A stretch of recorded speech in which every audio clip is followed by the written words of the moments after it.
Postman postman, आपकी चिट्ठी आई है। अरे, पोस्टमैन हमारे घर क्यों आया है? हमारा तो कोई रिश्तेदार भी नहीं है। आप बाहर जाकर देखिए तो सही, किसकी चिट्ठी आई है।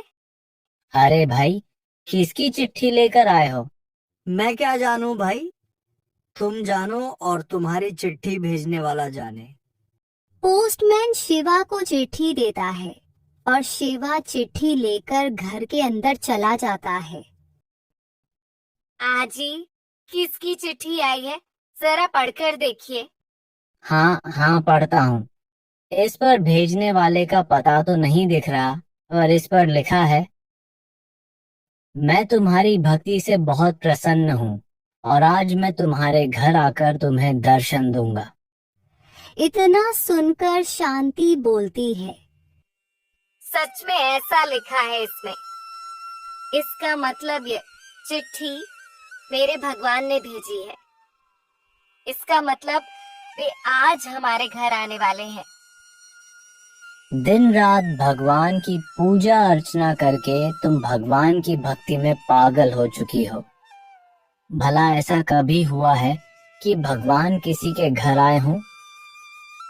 भगवान कभी किसी के घर नहीं आते, और वैसे भी भगवान होंगे तो आएंगे ना, भगवान तो होते ही नहीं। यह चिट्ठी किसी ने मजाक मजाक में लिखकर भेज दी होगी तुम्हें उल्लू बनाने के लिए, और तुम भी उल्लू बनी जा रही हो। हाँ, ऐसा मत बोलिए। मेरा दिल कहता है कि यह चिट्ठी खुद भगवान ने भेजी है और मुझे पूरा विश्वास है कि वे मुझे दर्शन देने आएंगे। आपने कभी भगवान को समझा ही नहीं। कभी आप किसी मंदिर जाते हो, न ही ईश्वर को मानते हो, लेकिन आज आपको भरोसा हो जाएगा जब भगवान हमारे घर आएंगे। हाँ, मैं भी देखता हूँ कि तुम्हारे भगवान घर आते हैं या नहीं। अरे, मैंने तो सोचा ही नहीं।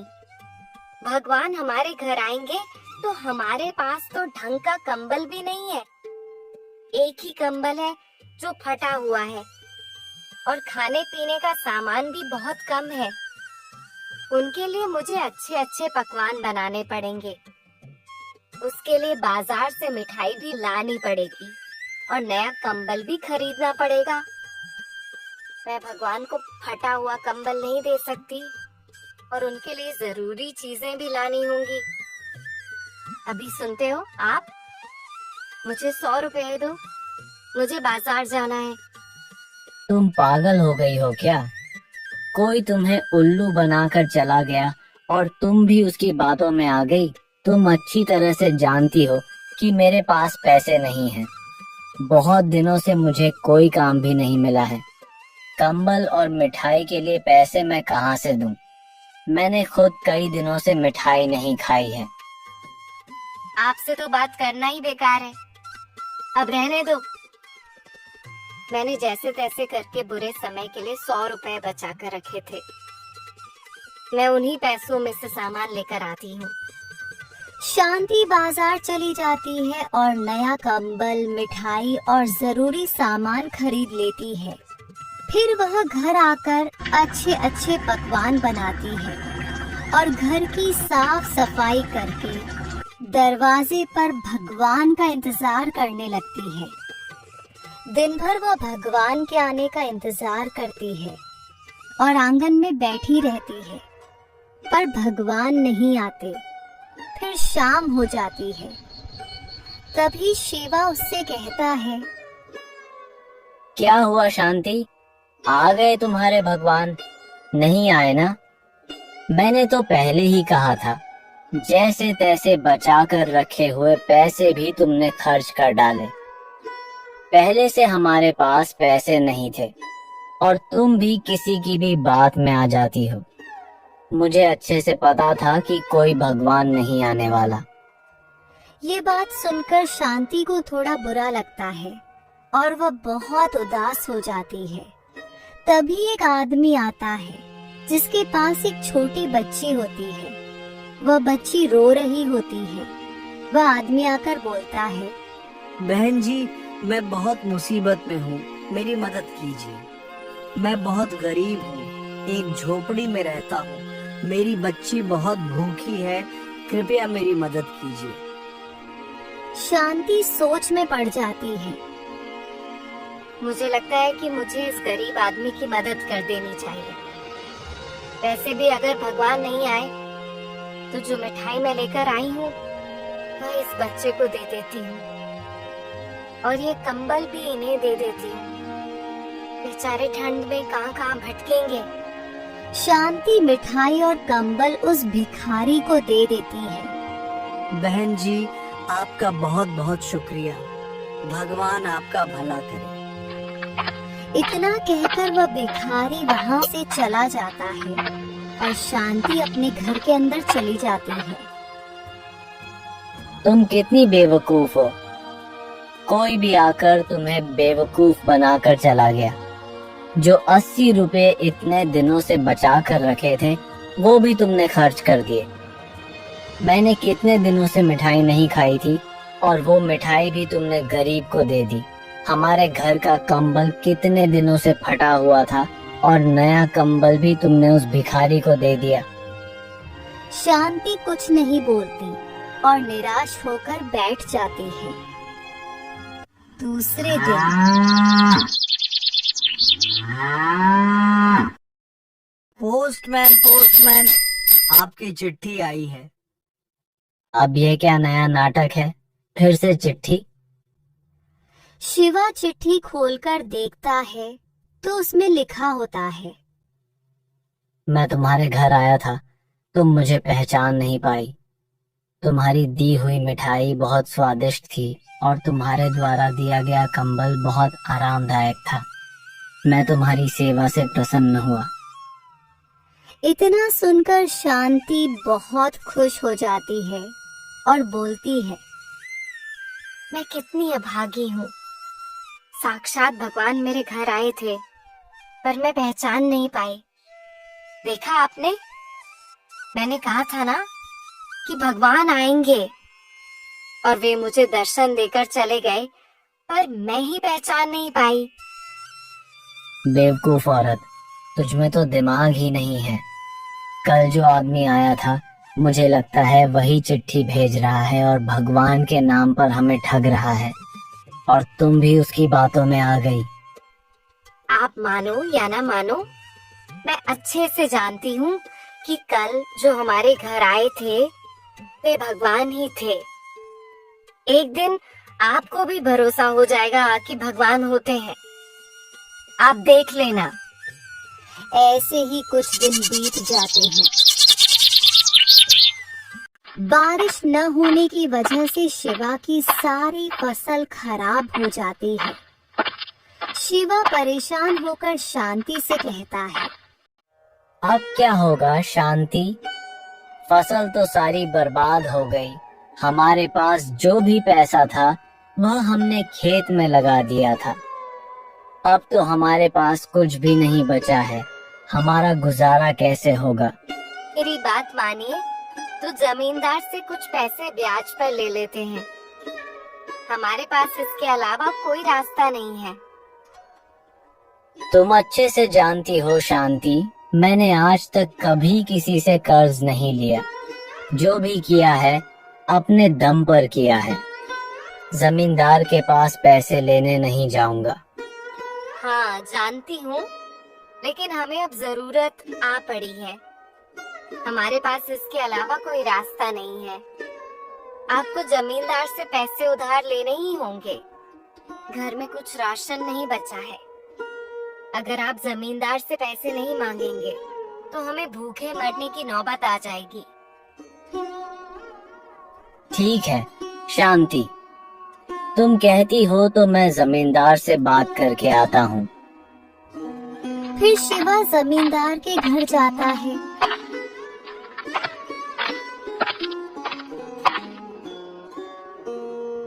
और उससे पैसे की बात करता है। जमींदार सोचता है, पहली बार शिवा मुझसे कर्ज मांगने आया है।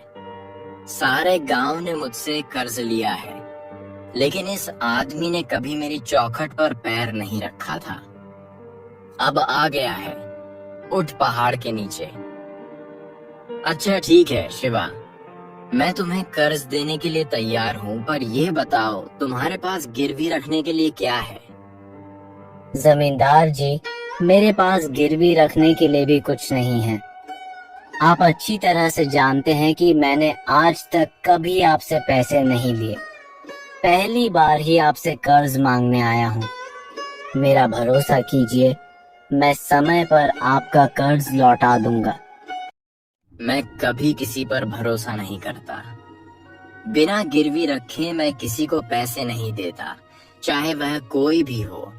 तुम्हें मेरे पास कुछ न कुछ चीज गिरवी रखनी पड़ेगी, तभी मैं तुम्हें पैसे दूंगा। अगर तुम्हारे पास गिरवी रखने के लिए कुछ हो तो बोलो। ठीक है जमींदार जी, अगर आपको मुझ पर भरोसा नहीं है तो अपना खेत भी आपके पास गिरवी रखता हूँ, और जितना जल्दी हो सके उतना जल्दी मैं आपका कर्ज लौटा दूंगा। ये हुई ना बात। अच्छा ठीक है, मैं तुम्हें पैसे दे देता हूँ। फिर जमींदार शिवा को पैसे दे देता है। शिवा वह पैसे लेकर घर चला जाता है। उन पैसों से शिवा फिर से बुवाई करता है और इस बार फसल अच्छी होती है। एक दिन शिवा जमींदार के घर पैसे लौटाने जाता है। लीजिए जमींदार जी, आपसे जो कर्ज लेकर गया था उसे लौटाने आया हूँ। अब आपका और मेरा हिसाब खत्म हो गया। और फिर शिवा अपने घर वापस चला जाता है। फिर जमींदार के पास एक औरत आती है और वह भी कर्ज लौटाकर अपने गहने छुड़ा ले जाती है। जमींदार मन ही मन सोचता है, इस शिवा ने तो बहुत जल्दी मेरे पैसे लौटा दिए। मैंने तो सोचा था कि यह मेरा दिया हुआ कर्ज नहीं लौटा पाएगा और मुझे अच्छे खासे ब्याज की रकम मिल जाएगी, लेकिन यह तो बड़ी जल्दी पैसे लेकर आ गया और ये औरत भी जल्दी पैसे देकर चली गई। कुछ करना पड़ेगा। इसी तरह अगर जल्दी पैसे लौटाने आएंगे तो मेरा धंधा चौपट हो जाएगा। कुछ देर सोचने के बाद उसे एक तरकीब सूझती है। वह बोलता है, शिवा ने मुझे पैसे लौटा दिए हैं, बात का तो कोई सबूत ही नहीं है।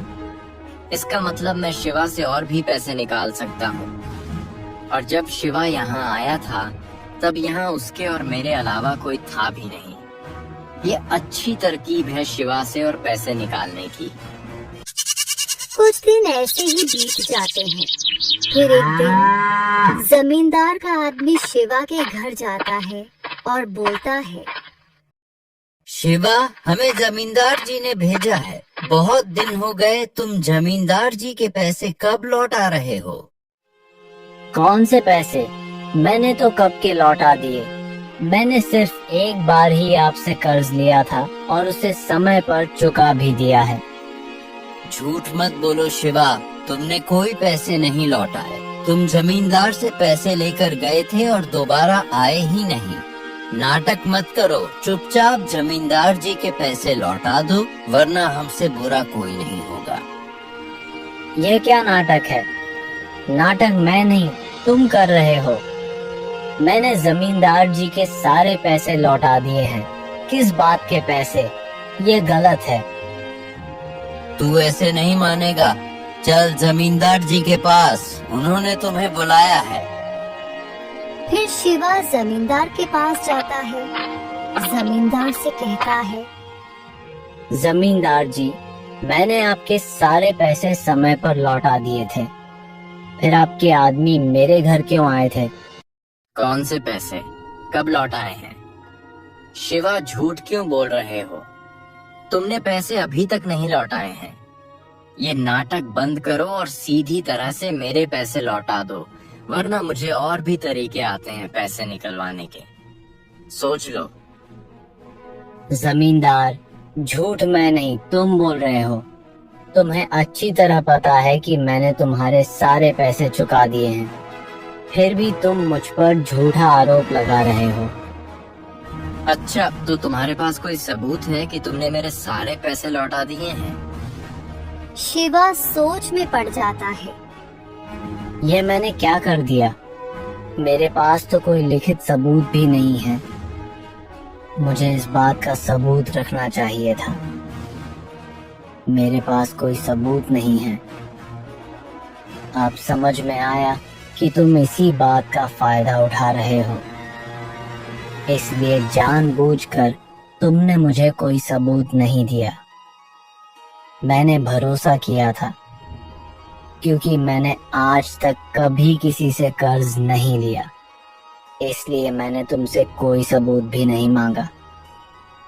तुम मेरी मजबूरी का फायदा उठा रहे हो और यह सरासर गलत है। अगर तुम्हारे पास कोई सबूत है तो जाओ सबूत लेकर आओ। अगर सबूत न मिले तो तुम्हें मेरे पैसे लौटाने होंगे। जमींदार तो ऐसे नहीं मानेगा। मैं अभी सरपंच से जाकर मिलता हूँ। तेरा फैसला पंचायत में ही होगा।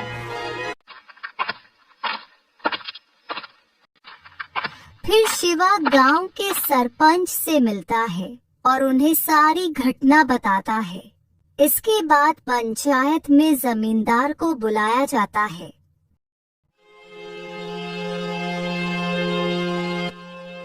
सरपंच जी, शिवा ने मुझसे कर्ज लिया था और उसने अभी तक नहीं लौटाया है। मैंने जरूरत के समय इसकी मदद की, लेकिन ये धोखेबाज निकला। इसने मेरा कर्ज लौटाने से साफ साफ मना कर दिया। इसे कहिए कि मेरा कर्ज लौटा दे। मेरी डायरी में तारीख सहित लिखा है कि शिवा ने मुझसे कर्ज लिया था। क्यों भाई शिवा, ये जमींदार क्या बोल रहा है? तुमने इसके पैसे नहीं लौटाए? सरपंच जी, जमींदार साफ साफ झूठ बोल रहा है। मैंने तो कब का उसके पैसे लौटा दिए, लेकिन अब वह मुझसे जबरदस्ती और पैसे ऐंठना चाहता है।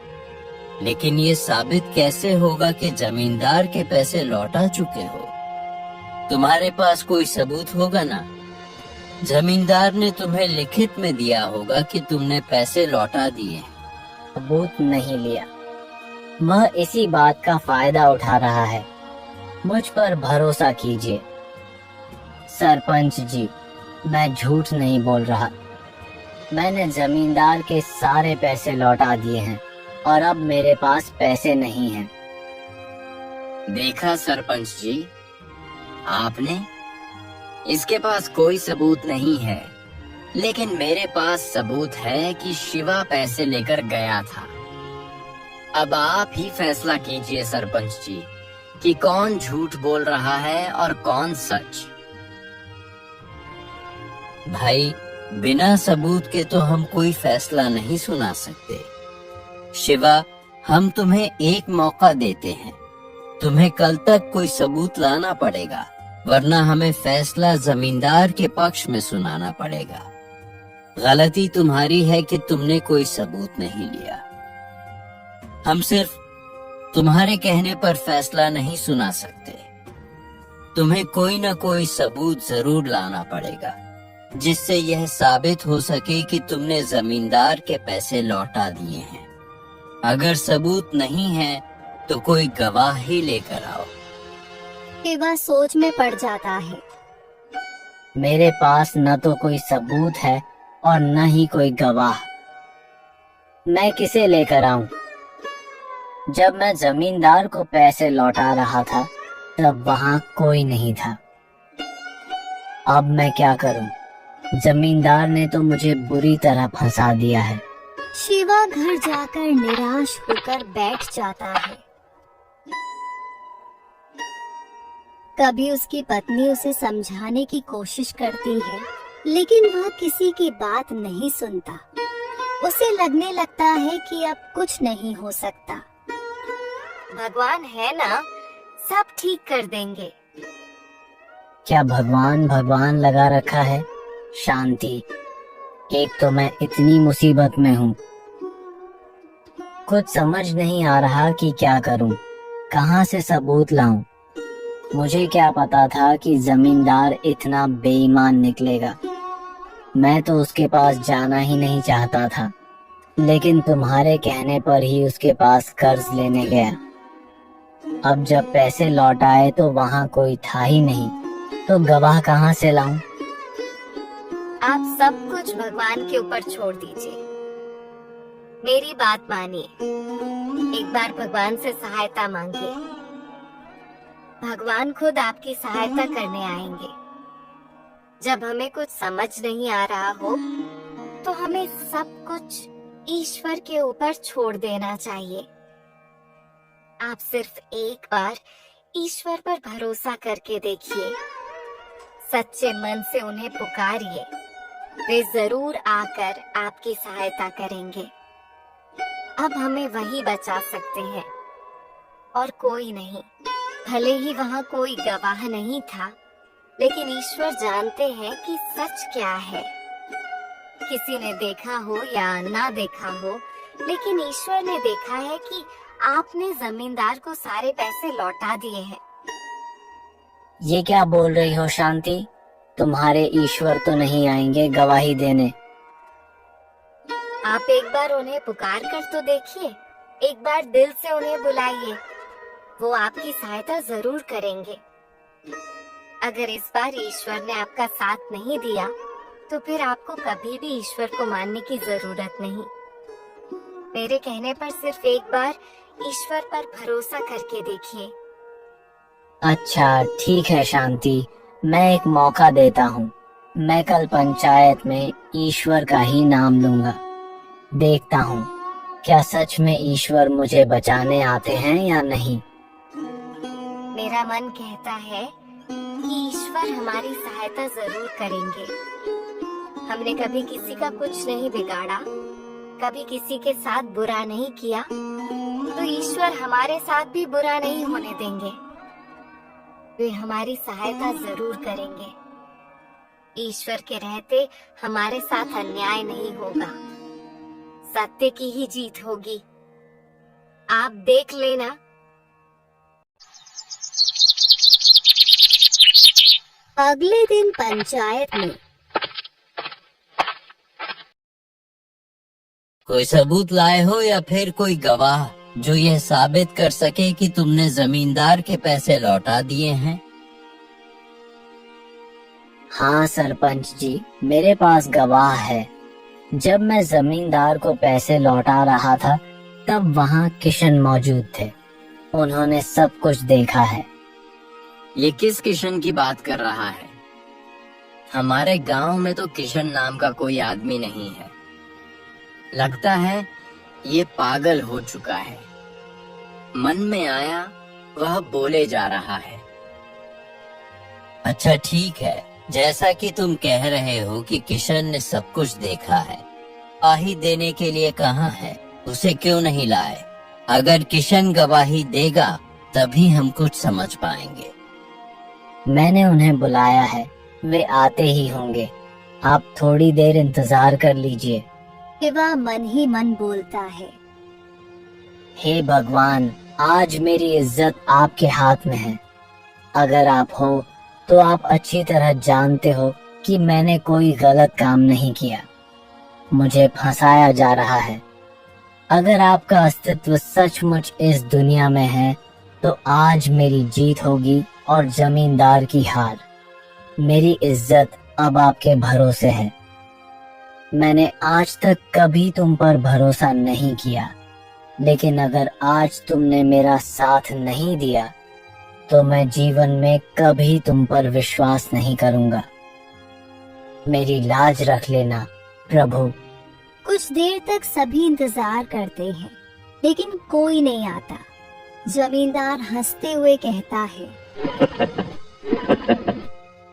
सरपंच जी, यह बेकार में समय गंवा रहा है। कोई किशन नाम का आदमी नहीं है और न ही कोई गवाही देने आने वाला है। ये झूठ बोल रहा है और आपको गुमराह करने की कोशिश कर रहा है। आप इसकी बात न मानकर अपना फैसला सुनाइए। शायद जमींदार ठीक कह रहा है। बहुत समय हो गया, अब हम ज्यादा इंतजार नहीं कर सकते। अब हमें फैसला सुनाना पड़ेगा। तभी अचानक एक आवाज आती है। रुकिए सरपंच जी, मेरा नाम किशन है और मैं ही शिवा का दोस्त हूँ। ये आदमी कौन है? और ये तो तब यहाँ था भी नहीं। इसको तो पहले कभी मैंने देखा भी नहीं। जरूर शिवा ने कोई चाल चली है, लेकिन कोई बात नहीं, इसके पास सबूत है ही नहीं, सब तो मेरे पास है। शिवा उसे देखकर हैरान रह जाता है। उसकी आंखें भर आती हैं। वह सोच में पड़ जाता है। ये कैसे हो सकता है? साक्षात भगवान मेरी मदद करने आए हैं। मुझे अपनी आंखों पर भरोसा नहीं हो रहा। क्या मैं जो देख रहा हूँ वह सच है? मेरा दोस्त बिल्कुल सही कह रहा है। उसने जमींदार के सारे पैसे लौटा दिए हैं, लेकिन जमींदार झूठ बोल रहा है। सरपंच जी, ये आदमी झूठ बोल रहा है। ये उस वक्त वहाँ नहीं था। पता नहीं शिवा किसको पकड़कर ले आया है। झूठी गवाही दे रहा है। क्या इसके पास कोई सबूत है कि वो उस दिन उस समय वहाँ मौजूद था? हाँ जमींदार, मेरे पास सबूत है कि मैं उस वक्त वहीं पर था और शिवा ने तुम्हारे सारे पैसे लौटा दिए हैं। सरपंच जी, जमींदार जी के घर किसी आदमी को भेजकर उसकी डायरी मंगवाई है।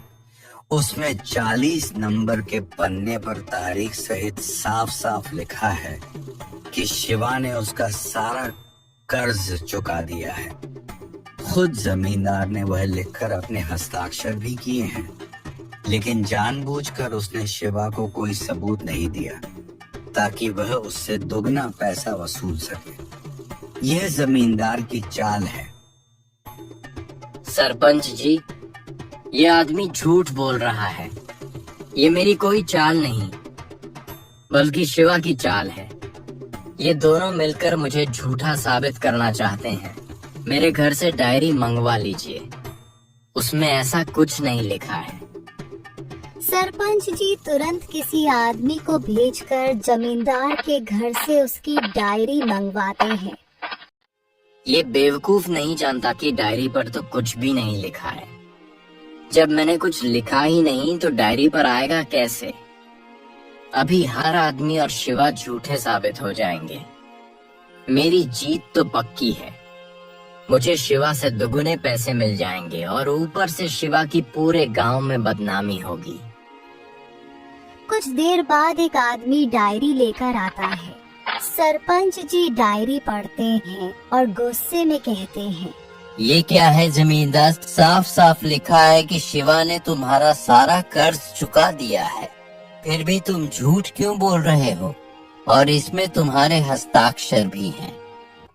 जमींदार पर जैसे बहुत बड़ा वज्रपात होता है। उसके पैरों तले जमीन खिसक जाती है। वह हक्का बक्का रह जाता है और कांपते हुए कहता है, ये कैसे हो सकता है सरपंच जी? जब मैंने कुछ लिखा ही नहीं तो डायरी में कैसे आ सकता है? देखो जमींदार, ये तुम्हारी ही लिखावट है। तुम्हें शर्म नहीं आती ऐसा काम करते हुए? तुमने बेचारे शिवा को फंसाने की कोशिश की और उससे दुगना वसूलने की योजना बनाई। सजा शिवा को नहीं, तुम्हें मिलनी चाहिए। कुछ शर्म करो जमींदार। लोग मजबूरी में तुम्हारे पास आते हैं और ब्याज पर पैसे लेते हैं और तुम उनकी मजबूरी का ऐसा फायदा उठाते हो। तुम्हें शर्म आनी चाहिए। हम आज ही तुम्हारी जमींदारी तुमसे छीन लेते हैं। अब जाओ यहाँ से। इस शिवा को अपनी आंखों पर भरोसा नहीं होता। वह सोचता है, ये कैसे संभव है? जमींदार की डायरी में कुछ भी नहीं लिखा था, फिर अचानक उसमें उसकी लिखावट कैसे आ गई? भगवान की लीला अपरंपार है। भगवान जो चाहे कर सकते हैं। जब उनके भक्त को उनकी जरूरत पड़ती है तो वे स्वयं आते हैं। मुझे क्षमा कर दीजिए भगवान। मैंने कभी आप पर भरोसा नहीं किया, लेकिन आज मैं जान गया हूँ कि भगवान सच में होते हैं। जब जब हमें जरूरत पड़ती है वे किसी भी रूप में हमारी सहायता करने आते हैं। और फिर ईश्वर वहां से अचानक गायब हो जाते हैं। शिवा उन्हें ढूंढने की कोशिश करता है, लेकिन किशन कहीं दिखाई नहीं देते। तुम सच कहती थी शांति, मैं ईश्वर को पहचान नहीं पाया। उस दिन जो हमारे घर आए थे वे भी ईश्वर थे, और आज जिन्होंने मेरी सहायता की वे भी ईश्वर थे। वे मेरी सहायता करके चले गए, लेकिन आज उनकी वजह से ही सच की जीत हो पाई है, वरना मेरे पास तो कोई सबूत भी नहीं था।